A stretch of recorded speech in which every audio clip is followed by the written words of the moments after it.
Hi, I'm Helen from Woolly Chic, and in this short video I'm going to show you how to do the basics of Tunisian crochet. So just like with regular crochet, Tunisian crochet also starts with a foundation chain. So I'm going to make a chain of 10 chain stitches. 3, move the tail out of the way, 4, 5, 6, 7, 8, 9, 10. So I've got 10 chain stitches on my foundation row, and now I'm going to do the first forward pass of my foundation row. Now in order to do this, you need to turn your chain to the side and you'll see a series of back bumps running along the back of your chain stitches. So a chain stitch is made up of 3 parts.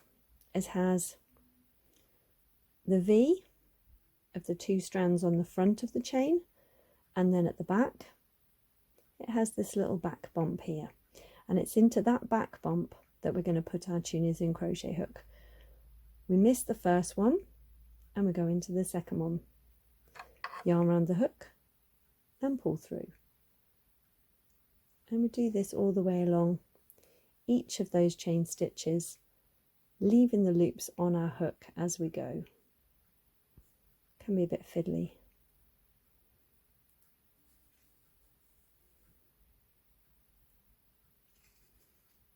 Sometimes you have to use your kind of fingernail to help it along.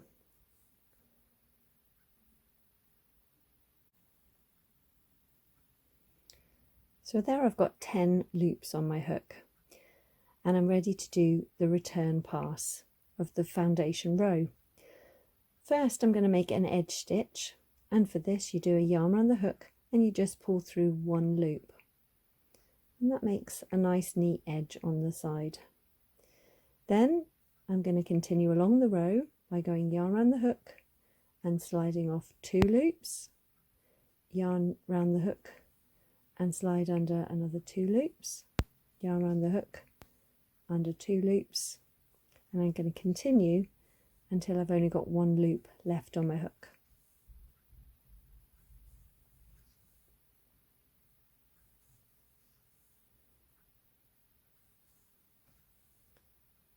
There we go, the last one, and 1 loop left on my hook.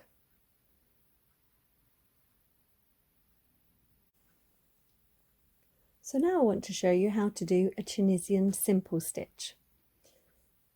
We're going to place our hook not under the first stitch here, the first loop. I'm going to miss that one, and we're going to slide our hook underneath the vertical post from the right to the left, sliding it under, yarn around the hook and pulling it through. Again, going under from the right to the left, yarn around the hook and pulling it through. Into the next vertical post, yarn around the hook and pulling it through. And I'm going to do this all the way to the end.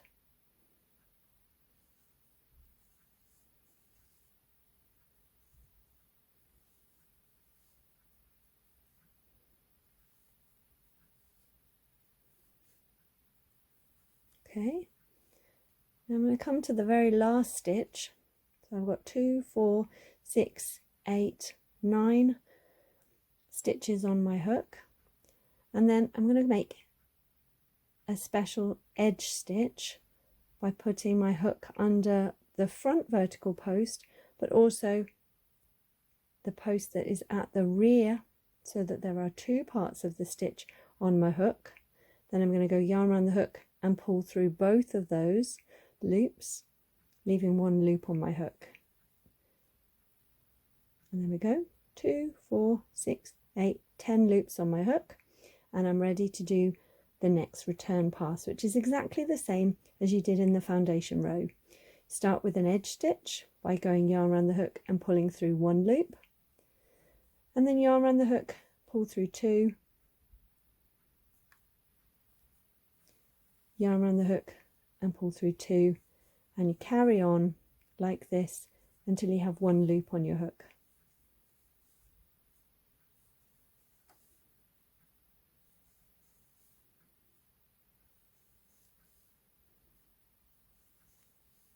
There we go. So that's your first row of the Tunisian Simple Stitch.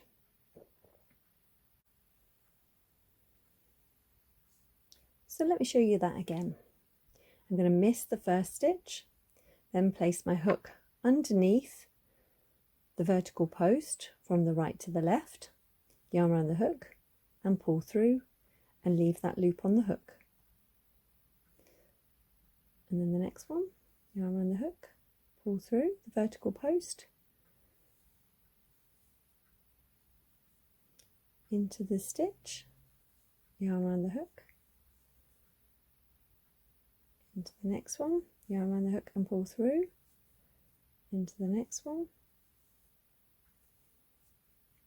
until we're almost at the end of the row. And at this point it's worth counting your loops. 2, 4, 6, 8, 9. It's good. I've come to the last one. So the last stitch goes under the front vertical post and the rear vertical post. Then yarn around the hook and you pull through both those loops and have one loop on your hook. And then you're ready for the vertical pass by going yarn around the hook and pulling through one loop for that edge stitch. Yarn around the hook, pull through 2. Yarn around the hook, pull through 2, and continue until you've just got one loop left on your hook.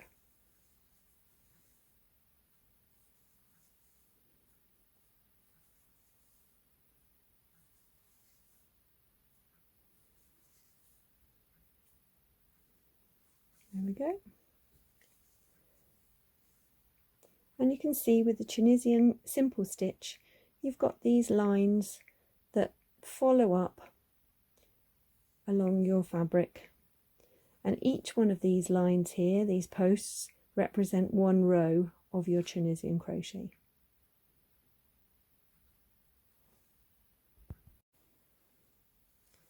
So I'm working with some lovely West Yorkshire Spinners Colour Lab DK. Now normally if I were crocheting with this yarn, I would probably use a 3.5 or a 4mm crochet hook. But with Tunisian crochet, you actually have to go up a hook size, maybe 1 or 2 hook sizes, to get your tension so that it is not too tight. So with this small sample that I'm making here, I'm using a 5mm crochet hook, a Tunisian crochet hook, which is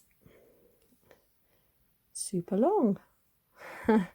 And I've got to the end of my row, so I'm just going to make this edge stitch by going under the front post and the back post of that edge stitch, yarn around the hook, pulling through both loops, and then yarn around the hook and pulling through one loop, and then I shall take off those stitches 2 at a time.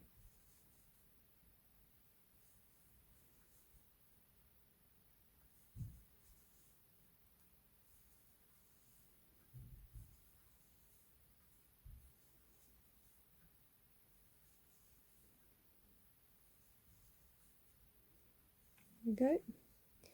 And that's how you make the Tunisian Simple Stitch. So now let's do a row of the Tunisian Knit Stitch. And this is slightly different to the Tunisian Simple Stitch, as it creates a kind of knitted fabric that looks similar to stocking stitch. So instead of putting our hook in and sliding it from right to left underneath this first post, we're actually going to go through the fabric, and can you see that there is a front vertical post and a back vertical post that comes down to sort of make a V, and it's into that V that you put your hook straight through. Then yarn around the hook and pull through, and into the next one, straight through, yarn around the hook and pull through. And we're going to do that for each of the stitches all the way along this forward pass of this row of Tunisian knit stitches.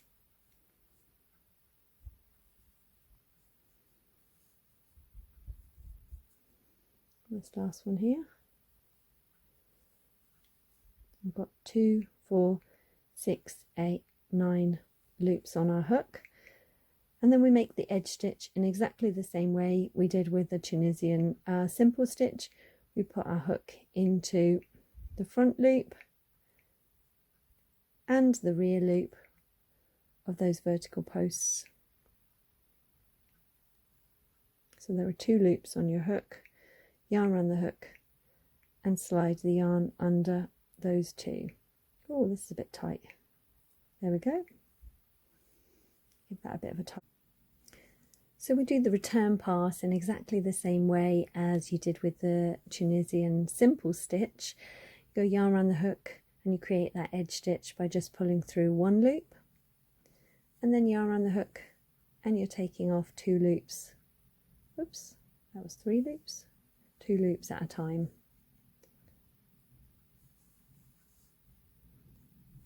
Until you end up with 1 loop on your hook, and then you're ready for the next row. There we go. Last one. Okay. So let me show you that again. You missed the first one and you go straight into the next stitch from the front to the back, yarn around the hook and pull through the stitch, pull through the V, and again in, round and through, into the stitch, yarn around the hook, pull through, and we'll do this until we've got 9 loops on our hook, and then we can make that edge stitch. 2, 4, 6, 8, 9, and then we're coming into the edge stitch through both parts of the loop, yarn around the hook, pull through, 10 loops on our hook. Then we're ready for the return pass. Take the yarn under 1 loop and then through 2, 2, 2 all the way along.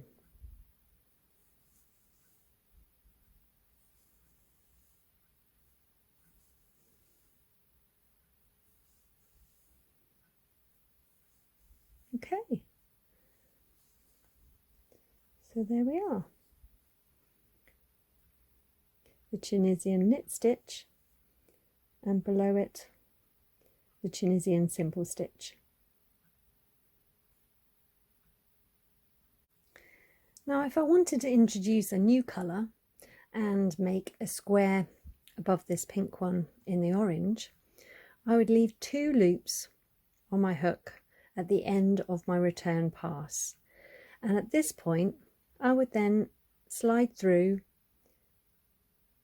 a loop of the new colour. Okay, give the tails a bit of a tug and you can actually tie them together to secure them into place. Okay, so we're ready to go with a row of orange, and I'm going to do the next row in Tunisian Simple Stitch. So I'm just going to slide under this vertical post from right to left, yarn around the hook and pull through and go all the way to the end, working a row of orange.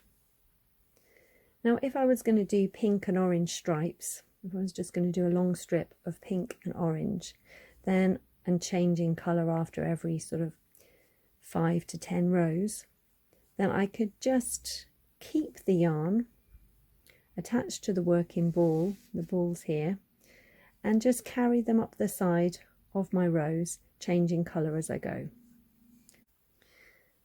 Now you might notice that the last row that you've just completed is really quite holy, and if at this point you wanted to finish your square, you would need to cast off, or bind off or fasten off.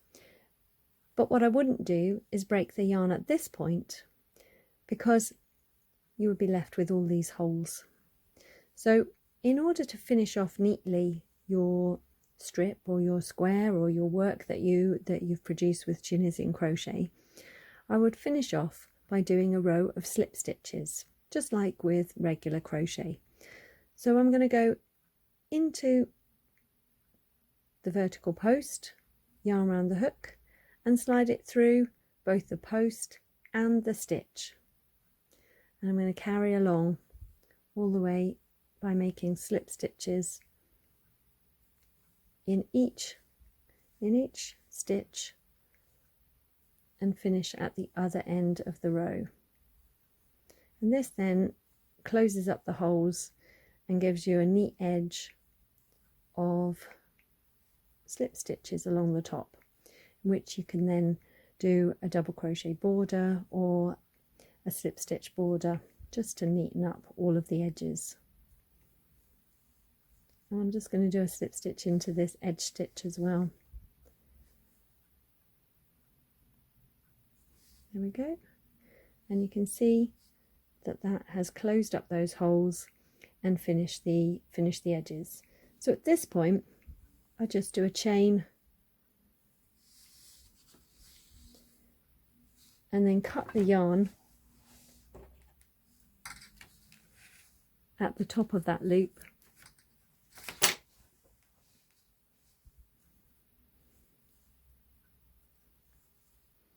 and pull the end, and that secures it into a nice knot, and we'll stop it from unraveling.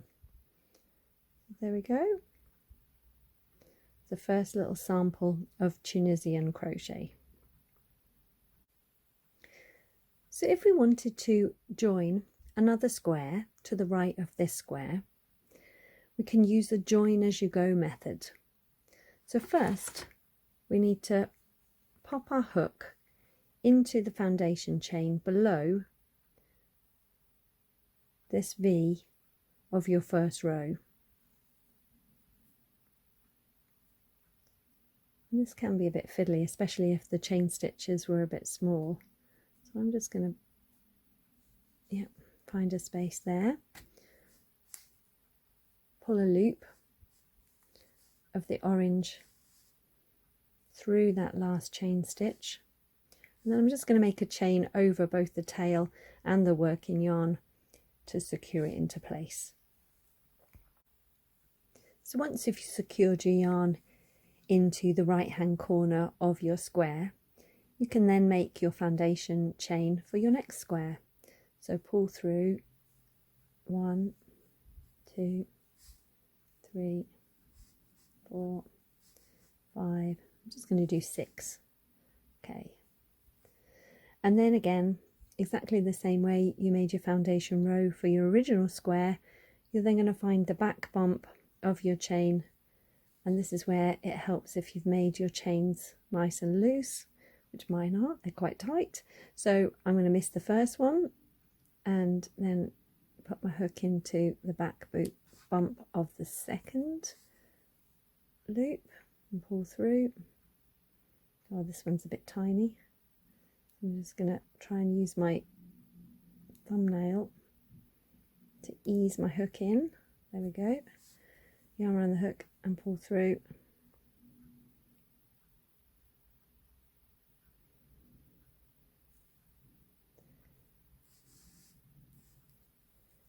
And this one, so I've got 4 loops, one more before I join. So this is the 5th one. Okay. So now, we've got 2, 4, 5. So for our 6th one, we want to find the edge of the first row, and we're not going to put our hook through this front vertical post. We're going to put the hook through the back vertical post, but then turn your work towards you and you'll see a 3rd post, and so you're going to put your hook into that 3rd post and then yarn around the hook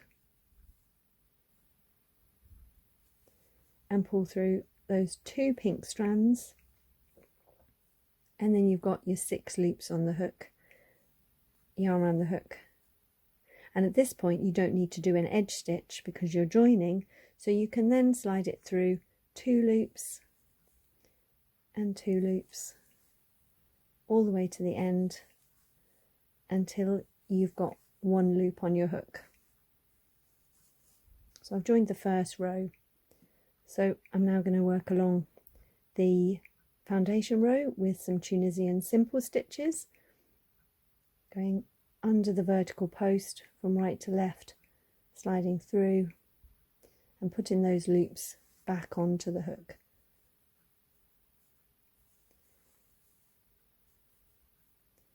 Right, and so here we are, this is the 5th one, and then we're ready to join. And again, we're going to take that rear vertical post, put our hook underneath that one, turn the work to the side and find the 3rd loop and put our hook underneath the 3rd loop, yarn around the hook and pull through those. And then we can take off those loops on the return pass.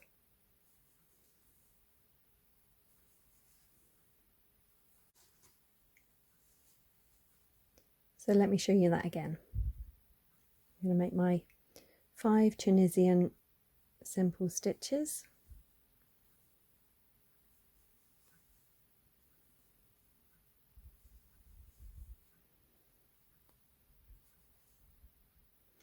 And then come to the edge of the pink row, go into the loop at the back and the 3rd loop. Oh, that one's a bit tight.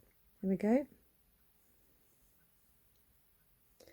Yarn around the hook and pull through those 2 loops.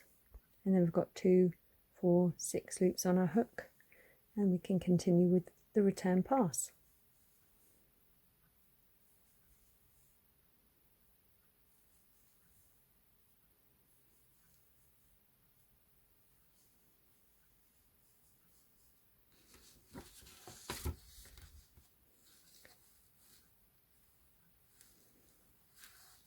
And there you can see that is a fairly seamless join of joining the next square to this pink one.